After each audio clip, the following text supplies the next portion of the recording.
In the beginning of the episode, the Kaioshin from Universe 1 actually gave me an idea because he says that unfortunately erasing the verses is a necessary evil if they happen to be defeated, because it's about maintaining a balance of power amongst the other universes. And so I thought to myself, okay, what if by the end you keep those universes that you erased off the map, you keep them deleted, it's fine, but then bring the people back that used to live in those universes, or at least the strongest ones, and then you allocate them to some of the strongest universes. That way you still have this balance and not a whole lot of people die. At least, I mean, yes, a lot of people do die, but nobody we know. Okay, I'm just being a jerk, intentionally, all right? So, Vados is already saying goodbye to Champa. I thought that was hilarious. Also, Frieza, he has a pretty good observation. Like, when he looks up at Xeno's, like, you know, the contrast between your smiling faces, your childlike attitude, and your terrible, horrible acts is pretty alarming, pretty disgusting. So you know, when even Frieza starts calling you out for how heinous your acts are, that's a problem. And I like his attitude of like, doesn't matter who he's up against, it's Xeno. Clone Xeno's, right? And he's like, one day I will reign supreme over you. Doesn't care. Classic Frieza, arrogance shines through. We also get a pretty good character snippet between Android 17 and 18, in which 17 acknowledges that 18 has become kinder because of her reaction to a universe just being annihilated. And his reaction is a lot more desensitized than hers. He's like, yep, I mean, those are the consequences. Why is this surprising? But he actually says it's actually kind of cool that you care more.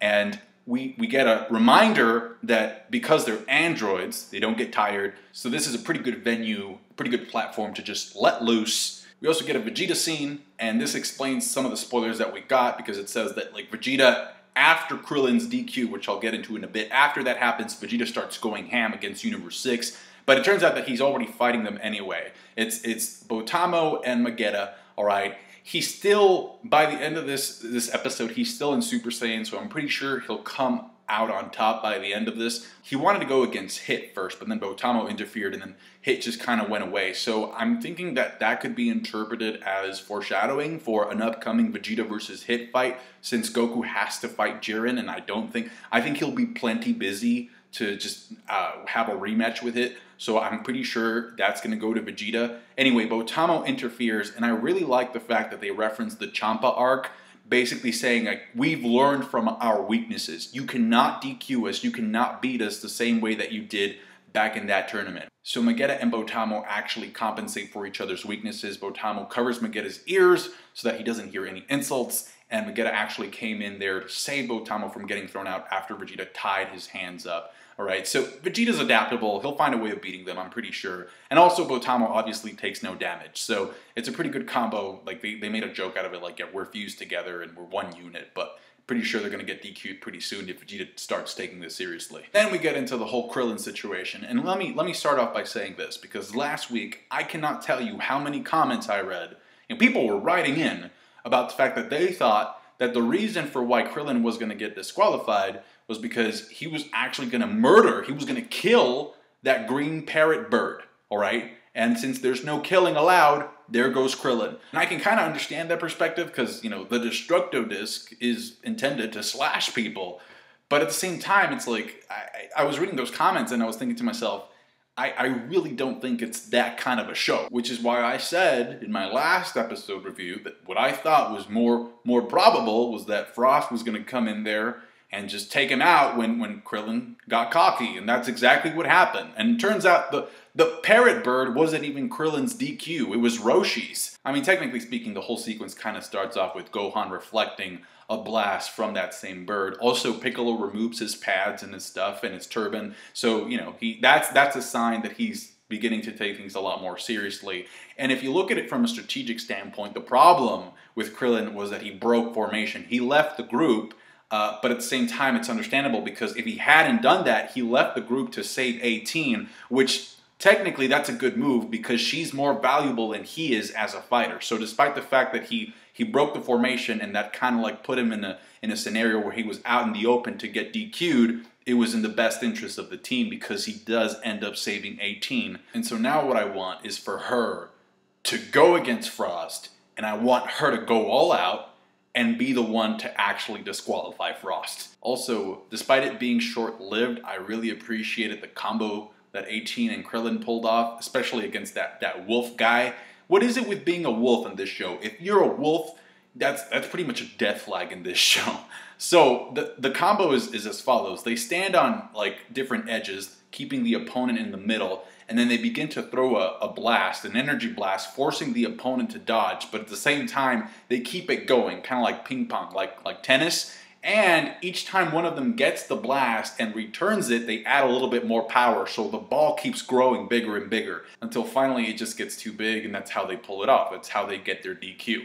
Then this fox comes in, all right, this blind fox, and I'm just going to say a couple of things. I think the fox's name is Majora's Mask. So this guy comes in, I'm just going to say this. So Krillin uses solar flare times 100, okay? Pay attention to that scene, because the way that the fox was able to counter that is exactly the way that I would have expected Gohan to counter the solar flare back in the recruitment arc, because he should have learned that lesson from fighting Lavenda, except he didn't do that. So props to the fox. He's blind. He says that the way he's able to see is through his nose, like his sense of smell is heightened. Technically speaking, his sense of hearing should also be heightened, but that's never mentioned. Anyway, Krillin takes him out by using his biggest strength against him. You know, he pulls a Naruto. I mean, maybe farting in the fox's face would have been just as effective. And then he just finishes it off with Kamehameha. Then Frost shows up out of nowhere, uses Tail Whip, and that's that. To the point where I even have to say, to be honest, the scene where he gets disqualified and gets thrown out of the platform was so quick, it happened so fast, that I have to say it was a little bit anticlimactic. I also feel like I need to talk about this new picture of Caulifla that was released during the week. It's still not confirmed to be canon. It's still a rumor until we actually see episode 100 and we see her transform or not. But I will say that it's obvious that since it's episode 100, they're definitely going to do something big, because it's the 100th episode of Super. It's a big milestone. We know the title of the episode is Rampage, the Berserker Awakens. So it's technically about Kale. The primary focus is about Kale in her Berserker mode, just going absolutely nuts, losing control, just everything's out of control with her. But it's also about Caulifla wanting to learn how to go Super Saiyan Blue from Goku. So from that perspective, I really hope that this is in fact actually canon, that this is the mode or this new upgrade that Caulifla gets, because if she actually manages to go Super Saiyan Blue just from a pep talk, like a small little training session with Goku mid tournament, all right, it just wouldn't seem as believable to me. Because as of right now, there's only two ways that we know of going Super Saiyan Blue in this series. The first one is the process that Goku had to go through, wherein which 5 other Saiyans transfer their ki onto him, and he goes Super Saiyan God, alright, Super Saiyan God, and then afterwards he masters that and then becomes Super Saiyan Blue. And there are technically 5 Saiyans in play that can do that can help Caulifla out. We have Kale, we have Kaba, we have Vegeta, Gohan, and Goku. But the problem is that process, it seems to be very lengthy. Like it takes way too much time, and there's too much chaos going on. Like that would just wouldn't work. It would just be like, I mean, in the time that they actually begin to hold hands, they would probably get DQ'd. At least some of them would get DQ'd. So that's one process, and it's a possibility. I'm not discarding that. So that's one, and then the other one is the one that the process that Vegeta went through, and he kind of bypassed this process because he didn't go through the same process that Goku went through in order to unlock Super Saiyan Blue. And to be honest, there's still some doubt about what exactly Vegeta did to unlock this new mode.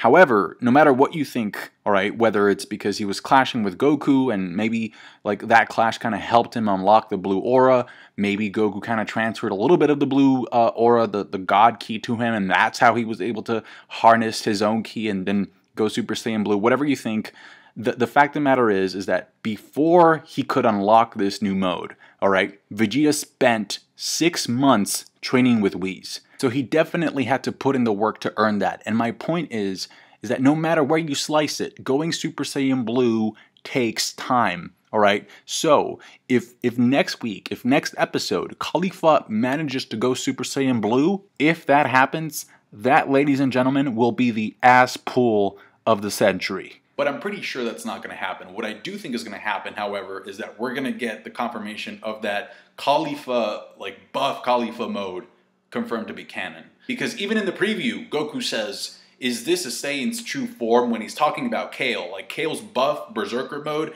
he's questioning whether that's a Saiyan's true form. And I think we're going to get the answer through Caulifla actually mimicking sort of Kale's mode. And the preview also shows some Vegeta and Kaba interaction coming up. It could be action, more than just a conversation. We can get some combat there.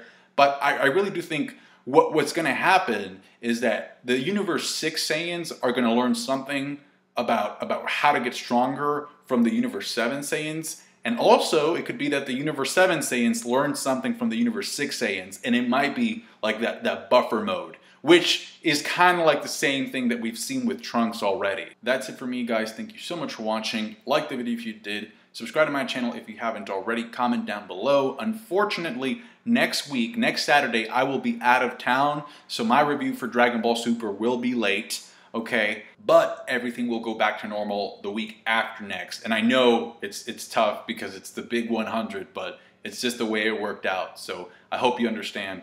Thanks for everything. Catch you guys later. Bye.